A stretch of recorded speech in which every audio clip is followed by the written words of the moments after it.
Arc 10, Chapter 8, The Consequences of a Choice, Stranger. We cannot thank you enough for your continued concern for our household. Stranger. No, it's only natural. It's not something you should be thanking us for. Saying so, with feelings of great embarrassment from the hospitality shown by the individual who had served him tea. In response to these words of Wilhelm's, Subaru hurriedly shook both of Beatrice's arms, who sat upon his lap. As she stared intently at that behavior of Subaru's, his state of anxiety was probably conveyed to Beatrice through his heartbeat against her back. She sighed as if she had no other choice, continuing to act as Subaru's puppet.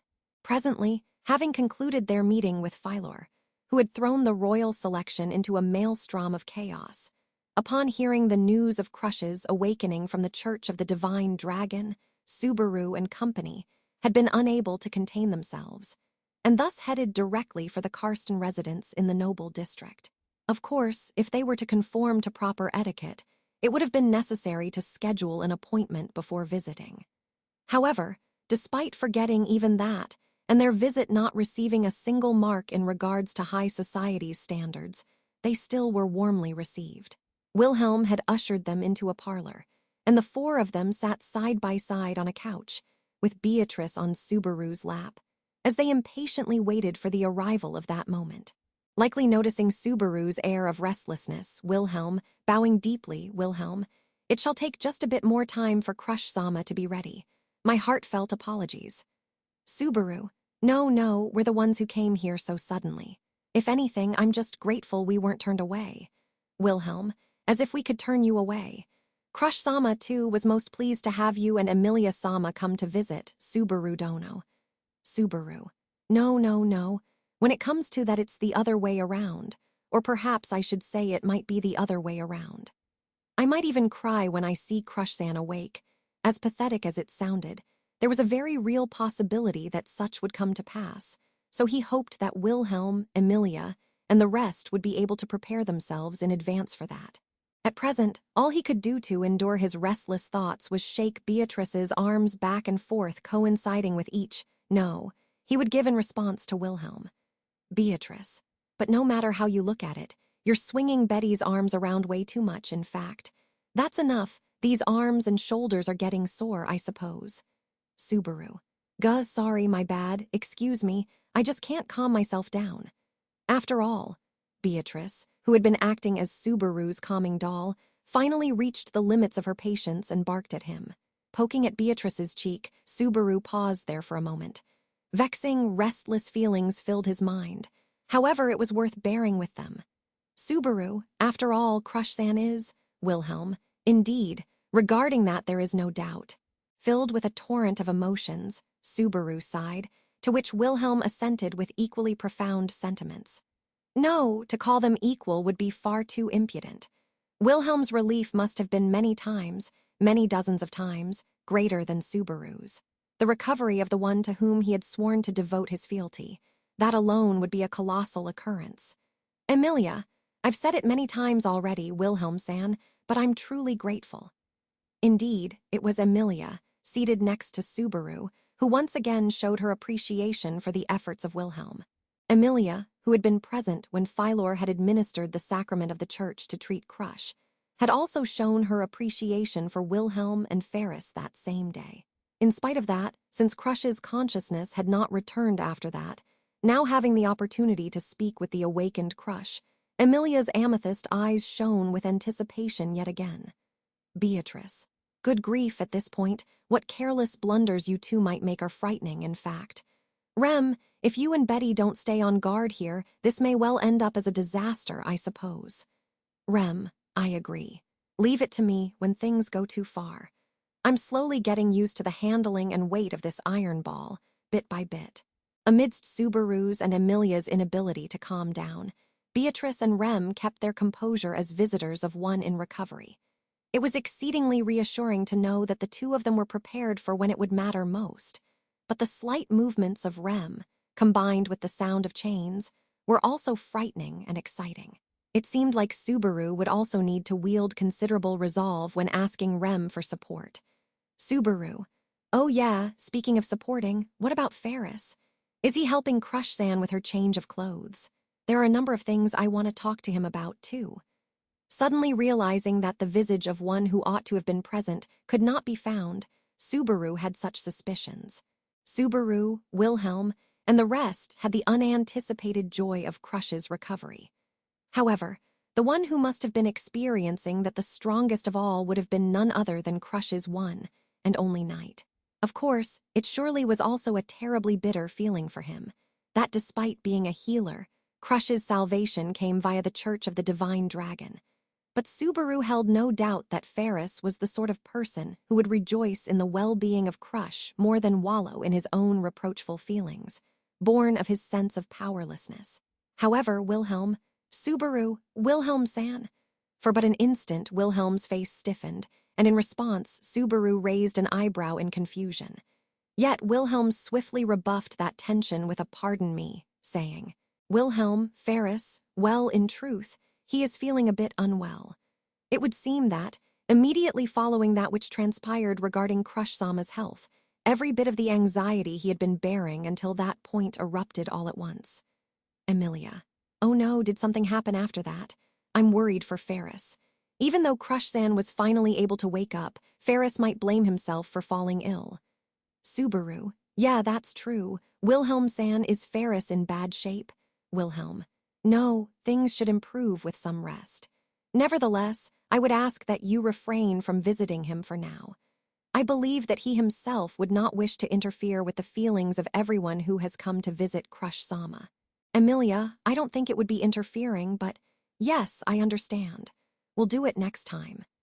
If it was not one thing, it was another, but if it was truly as Wilhelm had said, then Emilia would nod in assent with his suggestion, and Subaru would also be in agreement with that.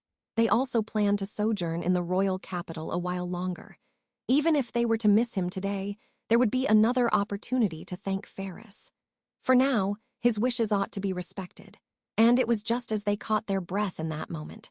Stranger, I am terribly sorry to have kept you waiting. Witnessing the individual who had opened the parlor door and spoken so, Subaru rose to his feet in spite of himself. Appearing there at the entrance to the room was a beautiful woman clad in a dark nightgown and pink shawl, with a well-proportioned and slender build, and her distinctive green hair. That person was Crush Karsten. Subaru. The last time he had seen her, Crush had been gasping in agony, in a state where it was excruciating to even lift herself out of her bed. He was overflowing with profound emotion and joy beyond all expectations that she was standing on her own 2 feet, appearing before Subaru and everyone else in this manner. However, as she looked at Subaru with an ephemeral smile upon her lips, half of her face was still wrapped in a bandage that covered her left eye, and that was what invariably caught his attention initially. Crush, please rest assured. This bandage is only here as I still am having a bit of difficulty seeing out of one eye, but the majority of the abnormality has been eliminated. Subaru. Ah, Crush. Thus, please do not look so forlorn. Upon being told this, Subaru, the one who ought to have come to visit her, had instead regretted making her worry over him. He had been taken aback that the bandages covering her face still remained. But even more remarkable than that was the fact that Crush had come to see Subaru and the others, standing on her own accord. Crush's condition had been so grave that it had seemed an absurd tribulation. Subaru, Crush, Subaru-sama. Suddenly, seeing Subaru sink into silence, Crush, who had been smiling, narrowed her amber eye. Being stared at by only one of the pair, Subaru chose his words with caution. After all, if he erred in even a single word or breath, it felt like all of his self-restraint would spill over, as if drops of water then and there. Subaru. Say, Crush-san. I had a lot of things, truly a lot, that I wanted to say, and most of them were things like I'm sorry, or it was my fault, just those sorts of words of apology alone. Crush. Yes. Subaru. But seeing you in person like this, Crush-san, all that will come up is stuff like thank goodness. Or I'm so relieved, just those sorts of things. I'm so relieved. As a visitor to a sickbed, he should have prepared the perfect things to say in advance. While on the way to visit the mansion in this situation, and during the period of time in which he had waited, He had been frantically simulating the best words of sympathy he could think of in his mind, and he had thought he had narrowed it down to the best option. And yet, all of that had vanished the moment he had encountered the real crush, and what came to him was naught but a sense of relief, like that of a child, infantile and incoherent. Crush. In response to the words of Subaru's pathetic self-admission being wrung out, Crush's eye widened for a split second, before she immediately regained the gentle smile upon her lips once more. Crush, I am also relieved to hear you say so. I have shown my unsightly side to you so often, Subaru-sama, that I wondered whether I might soon exhaust all fondness you may have for me.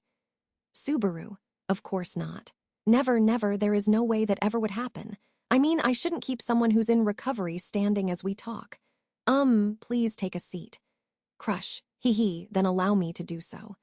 Despite his panicked pace being thrown off, Subaru offered her the chair before her, and giggling with a hand covering her mouth, Crush followed her escort. Somehow, Subaru had ended up making the arrangements, but since it was the other person's abode, it was only natural that it made her laugh. Subaru, whose speech had become hopelessly awkward, while watching as Crush sat down with Wilhelm's assistants, gazing reproachfully at Emilia and the others right next to him, Subaru. Hey, isn't it unfair that I'm the only one scurrying around? Why am I being made to do all this, huh? Emilia. That's because Subaru was the one worried the most about Crush-san, right? That's why I thought you might want to be the first to talk.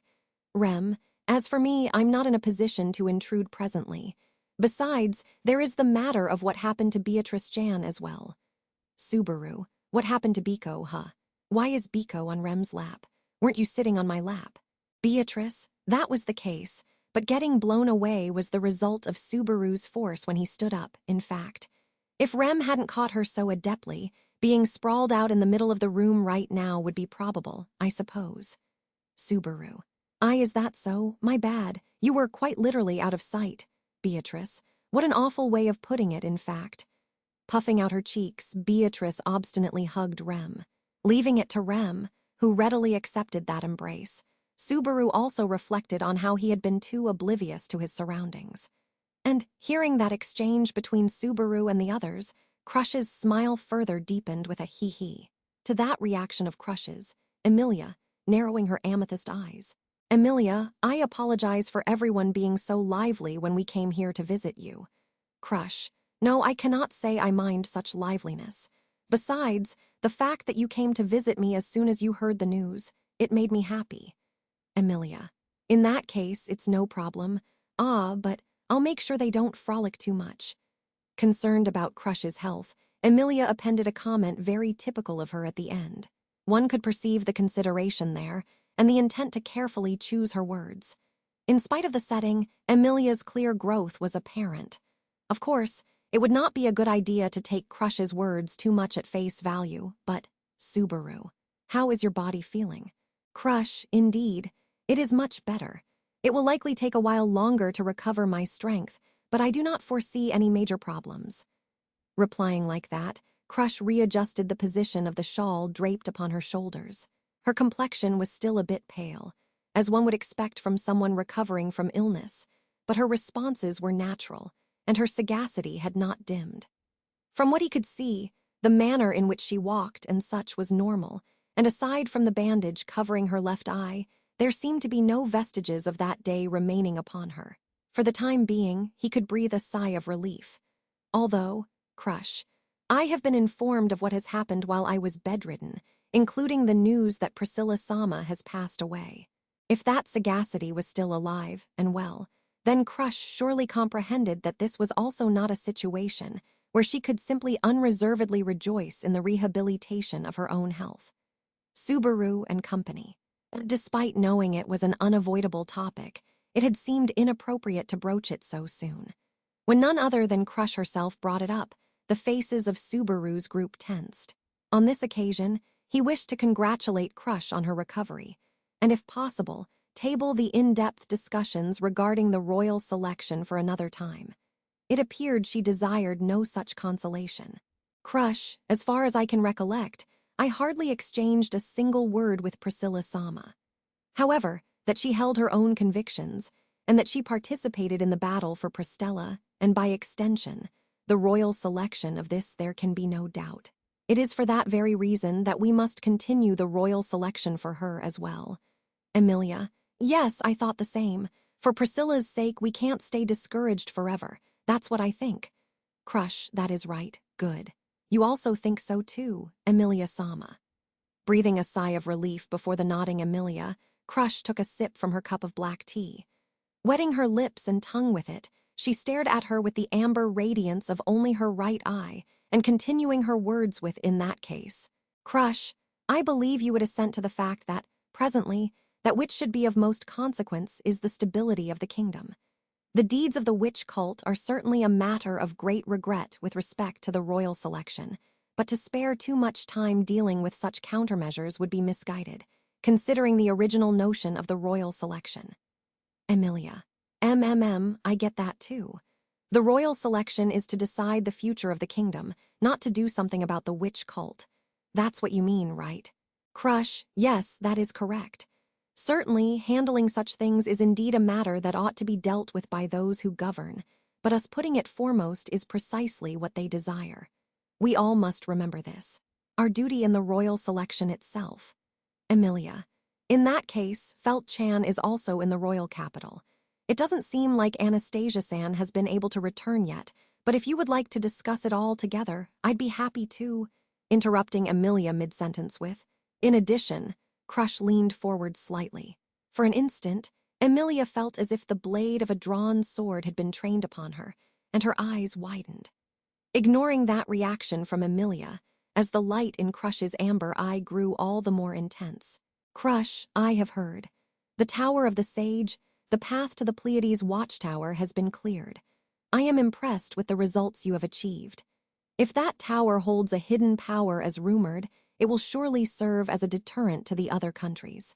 We, alongside the Council of Wise Men, must carefully discuss how to deal with this. Emilia, Crush-san. Crush. The crucial dragon-kindling ceremony, the deadline for elections to decide the next monarch is less than a year and a half away. From this point forward, the merits of each camp's contentions will be questioned even more. Now, more than ever, we must observe the faces of those around us and lend an ear to their voices. Emilia. Wait a minute, Crush-san, I want to talk with you. Don't be in such a hurry. Right now. Crush, Emilia. Hick. Crush's words overflowed incessantly without pause, and the instant Emilia tried to constrain that torrent with her own feelings, a powerful voice tore through the parlor. The cup of black tea in Crush's grasp was violently returned to its saucer, tea spilling alongside a shrill sound. Wilhelm took Crush's hand at once, put a handkerchief over the hand of his lord that had been doused in tea, and then immediately cleared away the cup. Meanwhile, Crush, who simply allowed that to happen, never took her eye off of Subaru and the others, not even for a single instant. Without averting her gaze, her thin lips trembling, Crush, am I wrong? Emilia. Her tone, which had been imbued with a resolute intelligence until just a moment prior, fell into disarray, her question drenched in tears. In reality, there were no tears welling up in Crush's eye. However, her voice was crying. The vastness of that discrepancy between logic and emotion brutally hewed Subaru's heart to pieces. She understood. Crush understood. She was sagacious, possessed great knowledge, and diligently worked to continually confront numerous duties and challenges, so it hardly mattered whether Subaru or the others chose their words carefully or not. That the way she had been saved had not befitted the monarch she yearned to be, she understood. Subaru. That's such a stupid thing to say. Gritting his molars, Subaru reflected on the conviction that had been born within himself, by himself. Absurd. He could not help but consider it a truly absurd thing to say. To say that the way she had been saved was wrong, was as if to say that it would have been better for Crush to continue suffering under the malice of lust, even now. What a stupid thing to say. Why would one as admirable as Crush relinquish their dreams and ambitions on account of the actions of a gang of clowns, such as the witch cult? It had been irrational suffering.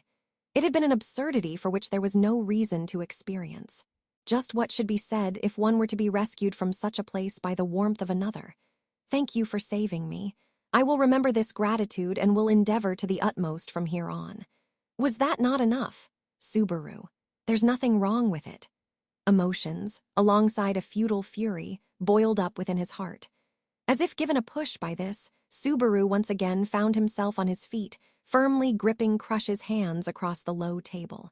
Those unseemly black-mottled patches no longer existed upon Crush's pale fingers from which the handkerchief had fallen. This was Crush's original hand, which none had the right to defile. Crush, Subaru, Sama. Subaru, there is nothing wrong with it. Like hell it's wrong. Let's do the royal selection properly. Let's talk properly, let's think properly, and let's all compete properly. I'll do whatever it takes. It was a statement he made knowing full well he would be scolded and cursed at for once again making a promise without thinking it through. They were an opposing camp. Anyone would likely think it to be a massive boon for Emilia if a powerful rival such as Crush were to just drop out of the royal selection like this. Subaru, but that's wrong. It's not true. We all want to make our own person the monarch, but that's not how the royal selection we all wanted to hold should be settled. Crush. Subaru, so, Crush-san, there's nothing wrong with it. As to whether or not he had properly connected those sentences with so, he lacked the self-confidence in himself to know for sure. However, even though Crush was slightly daunted by the vigor of that uncertain Subaru, she let out a sigh as if some tension somewhere had loosened. Emilia, geez, Subaru, you just let it all out, so you said pretty much everything I wanted to say before I even could. That's not fair. And perhaps perceiving a shift in Crush's mood, Emilia, still sitting on the sofa, pouted as she chided Subaru's behavior. Instantly, just as he had become heated all on his own, Subaru's ears began to heat up as well. And then, scolding himself as hopeless, Subaru hurriedly tried to return to his original position. Crush. Subaru-sama, your hand is. Subaru, huh? My hand.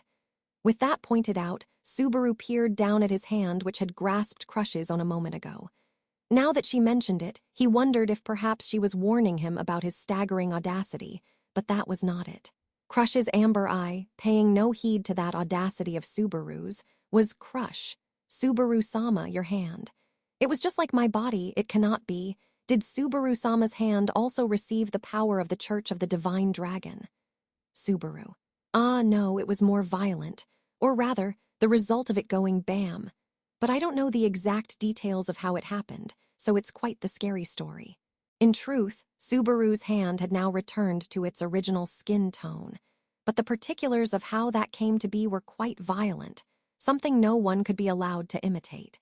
To put it plainly, it was burned, blown off, and regenerated. Currently, his leg was in the same state, but he did not feel like trying to test burning and blowing it off to regenerate it. Crush, Subaru. Reflecting on that radical treatment while opening and closing his hand, Subaru suddenly thought that he heard a faint murmur and unconsciously caught his breath. He blinked his eyes, looking at Crush before him. He possessed a feeling of impossible, there's no way. Emilia, Crush-san, first take some time to let your body rest. After that, just like Subaru said, I will do whatever I can. Crush, thank you very much. You might regret that, you know. Emilia, the me of today intends to be better than the me of the past at distinguishing between regrets I should have and those I should not. And yet, the unease and misgivings that had poured into Subaru were brushed aside by the conversation typical of fellow royal candidates, exchanged between Emilia and Crush as they brushed him off. In reality, Subaru and Emilia's proposal was nothing more than sending salt to the enemy. But even if they were to ignore it and win against Crush, they could never be sincerely happy about it. Therefore, this proposal and determination were consistent with the wishes of the Emilia camp. Crush. Following that exchange, Crush let out a sigh oozing with fatigue. She was recovering from her ailment, her strength had not yet returned, and some moments had become emotional. It could be said that this had been more than enough of a marathon for Crush's stamina. Rem, it is time for us to take our leave. Emilia-san? Emilia, right. Thank you for seeing us, even though you're really tired and you've been having a rough time. Crush, no, for my part, I apologize for not being able to provide further hospitality. Wilhelm, would you please see everyone out? At Rem's urging, Emilia brought the meeting to a close, and in front of her the smiling Crush asked that of Wilhelm. Bowing, Wilhelm accepted, and as Subaru and the others prepared to leave, Crush also rose to see them off. And then, Crush, thank you very much for today. It was a pleasure to be able to meet with you. Subaru. While apologizing for her rudeness in seeing them off then and there, Crush addressed Subaru and the rest as such. For a moment, Subaru hesitated, wondering what words to say. Wilhelm. Subaru dono, allow me to see you off. As if perceiving that sensation, Wilhelm interrupted it. Wilhelm. My deepest apologies for earlier. Having left the parlor, en route to the entrance of the mansion, Wilhelm began to speak as he led the way. At those words, Subaru, holding Beatrice's hand, widening his eyes as he said, I knew it, Subaru. I noticed you stopped me at the end there, but I didn't even know what I was going to say there myself. Wilhelm, even so, I went too far in cutting off the words of a guest. It was wholly out of concern for Crush-sama, but I apologize for my rudeness. Subaru. So you've noticed it too, Wilhelm-san. Crush-san, that state she's in. Wilhelm. Certainly, she is far from her normal condition, and she will need to rest for a while longer. However, even if both her body and mind are restored, casting down his eyes, Wilhelm put nothing further into words. However, Subaru could roughly surmise what would have followed, that which he did not utter. No one dared to clearly state it then, but it was none other than Crush who felt it most acutely, and for that reason had such fervent emotions spilled out. Besides, Emilia, Ferris must be frustrated too. I'm sure he wants to be by Crush-san's side and support her more than anything right now, and yet his body won't obey him. While peering back toward the parlor she had just left, Emilia also let some of her concerns spill out. At Emilia's words, Wilhelm, walking ahead of her, faintly cleared his throat. Then, without stopping, calling out Emilia-sama in a feeble tone, Wilhelm, earlier I told you a lie.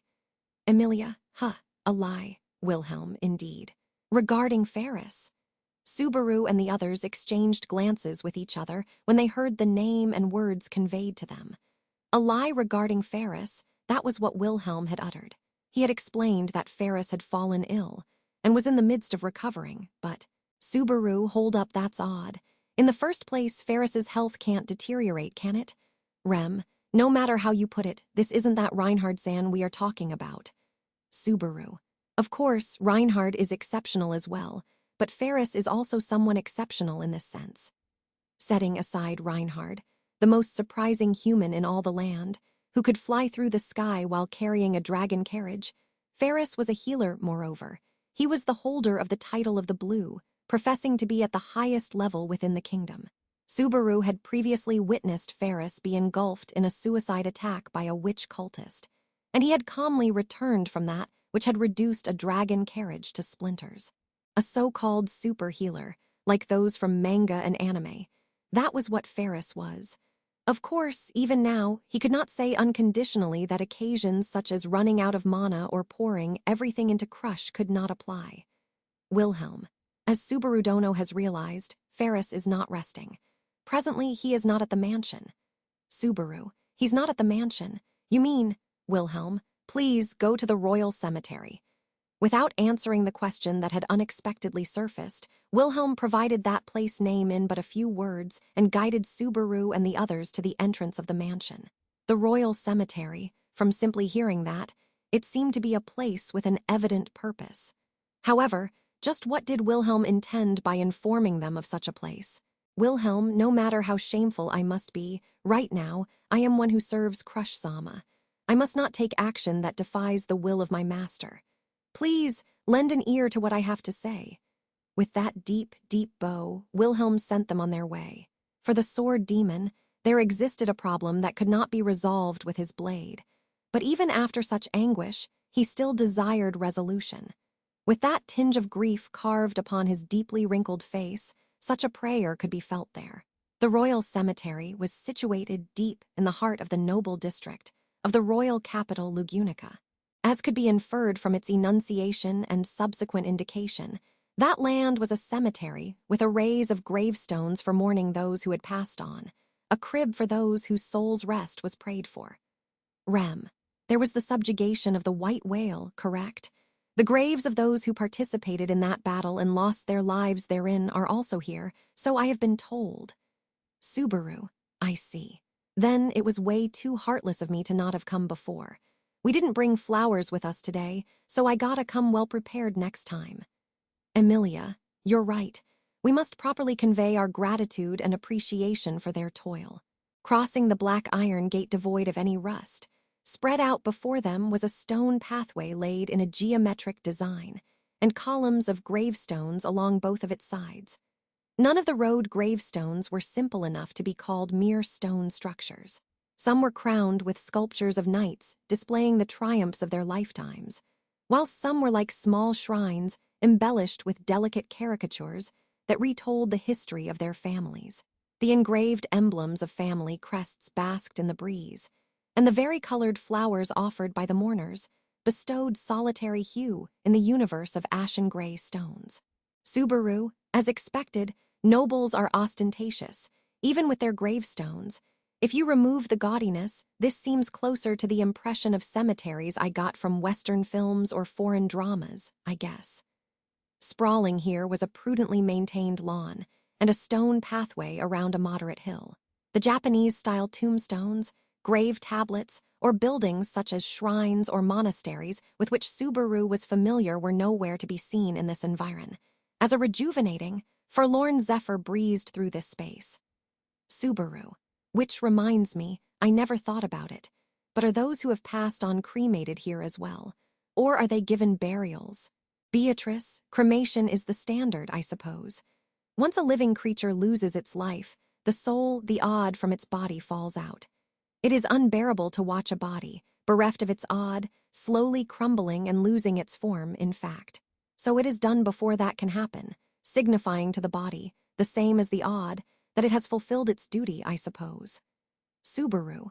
I see, so it's done on account of a being's structure, not as a countermeasure to the spread of disease or anything like that. Thanks to Beatrice's instantaneous reply to his doubt, he was able to harmonize with this arrangement as well. That explained why, during the great disaster that had transpired in Wallachia, the legions of resurrected zombies were not in incomplete conditions, with rotten bodies and disjoined limbs. In their case, the shapes of their souls utilized to resurrect them were used as the basis, and their bodies were molded into form with clods of earth. Which was why those zombies had been resurrected in the present age, with their forms intact as they were during their lifetime. Subaru, if that's the case, then the destination of the soul, the cradle of Odd Lagna or so, was a significantly valuable place. Like the Sanzu River, the farthest end of time, akin to that. Beatrice, don't just grumble such frightening stuff out of nowhere, in fact. The cradle of Odd Lagna, don't even say such a thing as a joke, I suppose. There's purely a rumor that should one inadvertently witness it eye to eye, they would be plundered of their sanity, in fact. Subaru. No, it's not a joke or anything like that, but truly. Though that was something Louis just said arbitrarily, so I guess its level of credence is doubtable. Cautioned by the grimacing Beatrice, Subaru reminisced of that pure white space, wherein he could say he had spent a rich amount of time, for better or worse. The Hall of Memories, or so, was the name invoked by Louis Arneb, who personated being the gatekeeper of that place. But in reality, even as this bearing held true, it was unknown what that place tangibly was. Now that Louis's consciousness had vanished to some place, and she had been reincarnated as Spica, there were no means to ascertain it either. Subaru.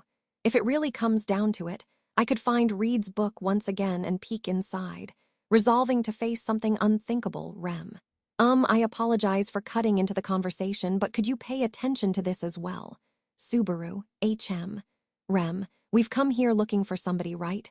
Ferris-san, was it? With a tug of his sleeve, Subaru turned around to Rem's inquiry. Her eyes conceived with a deep hue of doubt. Rem was, of course, unaware of Ferris's personage. So it was natural that she would be rather bored, even if she had been brought along to the cemetery. Subaru. Sorry. Let's see, the person we'll be looking for now is someone with cat ears and a cutesy vibe. Also has a tail, and is fairly adorable, so I think you'll know it the moment you see. Rem. I was hoping for slightly more useful information. Subaru. Well, I thought I gave you plenty of hints. When I say adorable, I don't mean the Biko kind of adorable, but more like the Petra or Meili kind of adorable. About as tall as me. Rem, I see there certainly is a difference in adorableness.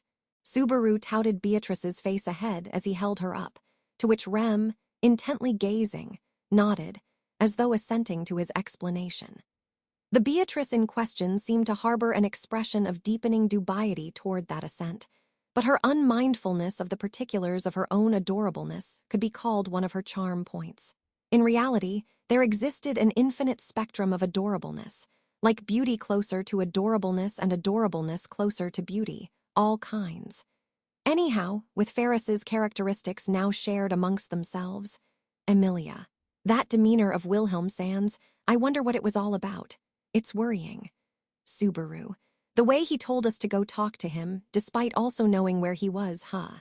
Emilia, H.M., you're right. It's nice to be consulted with and relied upon, but I feel that neither Crush-san nor Wilhelm-san really show that side of themselves much. Subaru could in part agree with Emilia's sensibility. He could tell some sort of dilemma had risen within the Crush camp, and that Wilhelm could not move by himself toward its resolution. Naturally, something did come to Subaru's mind that could have been the impetus for this problem. However, even so, the bonds of the Crush camp were strong. Even compared with the other royal candidates, they were the two whose bond had been forged for the longest time, the tightest tether. The depth of those emotions shall not vanish, even should Crush lose her memories, was, at the very least, what Subaru felt and believed. However, Subaru, looking downward upon his right hand, Subaru glared at its vitality. That which crossed his mind was when he had insolently clutched Crush's hand, and she had stared back at his own hand. Upon seeing Subaru's hand, and learning of its emancipation from those black patches, hearing that it was not owed to the power of the sacrament which belonged to the Church of the Divine Dragon, she, Crush, unfair, had said this in a scant voice, verging onto extinguishment.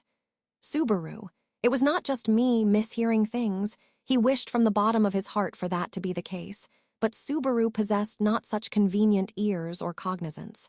Those were the true, dusky sentiments that had undeniably spilled from Crush's lips. In all honesty, it definitely was shocking. But for him to desire to not forgive or permit Crush from even uttering so, that would be sheer pride.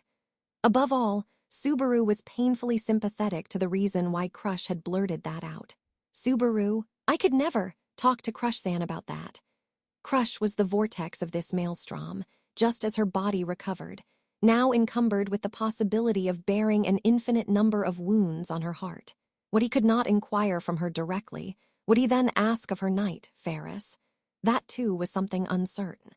But he knew even if he simply returned to his comrades in brazen resignation, he would only continue to harbor ceaseless, unanswered worries. Emilia, can't see Ferris anywhere. Lost in thought, upon having taken notice, Subaru and the others had lapped around the cemetery. Though this site was by no means small, befitting of a cemetery situated in the noble district, most of the deceased who slept here seemed to be those who shouldered weighty responsibilities of the kingdom, and were serviced with treatment more than apt, even after death. Farther into the cemetery, each and every gravestone's structure and care was extremely meticulous, and synchronously, the faces of the scant few mourners became more easy to distinguish, so it was difficult to imagine that they had missed Ferris. It would have been a different story if they just knew whom he was visiting in the cemetery. Rem, we looked along the whole pathway, but I couldn't cite any woman with the characteristics mentioned. Subaru, to be precise, not a girl, but, well, it's got nothing to do with the appearance, so I guess that's fine. Rem, speaking of any more things that stand out, that building over there, I would suppose. As Subaru cut short the detailed explanation, Rem remained suspect of him as she gestured towards a chalky white building, sitting atop the hill in the middle of this grand site, with the lined arrays of stone structures in its backdrop, a mausoleum, as it was called, garbed in a solemn and sacred ambience, making it seem as though the gravestones speckled about its circumference were those who had pledged their allegiance to their lord in servitude, was evidence of it being the resting ground of chosen ones. This was the royal cemetery, and if there was a bed for the deceased who were furnished special treatment, then, Subaru, The mausoleum where the members of the royal family sleep is what it seems. Emilia. Then, the royals who have passed away are in there. The impetus for the royal selections beginning. The royals who had suffered an inordinately ephemeral demise and a gargantuan duty, continuing their lineage of proper pedigree into the modern day in the enduring lifespan of the kingdom of Lugunica. Before the mausoleum of those people entombed within, Subaru reached a delayed comprehension. The austere presence in this place, this was in a certain sense, a microcosm of the royal capital. If the royal castle was a symbol of authority for the living, then the mausoleum was the same for the dead. Subaru. I'm sure we can't just casually visit the graves of kings, right? Beatrice. Considering it ordinarily, the mausoleum of royalty would be strictly guarded, I suppose. Those who wish to do evil with the ashes of the powerful are not few, in fact. How wretched, I suppose. Emilia. But we could just ask if somebody was inside. Ah, someone's right there. Although the mausoleum was the only place they had not checked, regardless, it was not a place they could enter with ease. The chances of Ferris being there became synchronously low. But since they had been entrusted by Wilhelm, they did not wish to return without putting in adequate effort. With these thoughts, Emilia pointed sharply toward the mausoleum's entrance. There, just as she had stated, a figure was emerging from the mausoleum. A character garbed in a slender, navy blue tailcoat. The elegance of their conduct as visible from their back potently transmitted their esteem and labor toward the mausoleum. Subaru followed the hastening Emilia, thinking that since they were visiting the royal family's mausoleum, they must be the overseer of the cemetery or the mausoleum, or someone in the same vein. Emilia, could you excuse me for a second? I wanted to ask if the young person we're searching for was inside the building you just left. Rushing over to that character, Emilia spoke to them with no hint of timidness. Her audaciousness would purchase vigilance from the other person. But there were knights standing at the entrance of the cemetery, and they did vet the social standing of all who passed through the main gate, so it was safe to assume that there were no suspicious figures within the premises. Subaru wished for their intent to be transmitted to that person by all means. Stranger. Emilia-sama. Replying with a voice laced with astonishment, the figure in the tailcoat turned around and set their eyes upon Emilia. Observing them from the front, Emilia halted her feet with a confounded, huh. Subaru and the others as well bore witness to the person standing before Emilia as she stood still. Standing there was, stranger. Well, you've seen me at a weird spot. It was Will J., wasn't it? Vocalizing so, expressing a smile with poignancy not to be reached by such descriptors as astoundedness or self-derision, was Ferris, as he shrugged his shoulders at Subaru and the others, his slender frame adorned with a sonorously masculine tailcoat. Subaru unwittingly found himself at a loss for words at Ferris's form, his back towards the mausoleum's entrance. Until now, there had certainly been times when Ferris would don such a guise, concisely, when he dressed as a man within the sleeves of the knight uniform of the Royal Guard. However, that instance had the pretext of being the official uniform of the knights, and even that had designed aspects, showing his charm as it befitted him.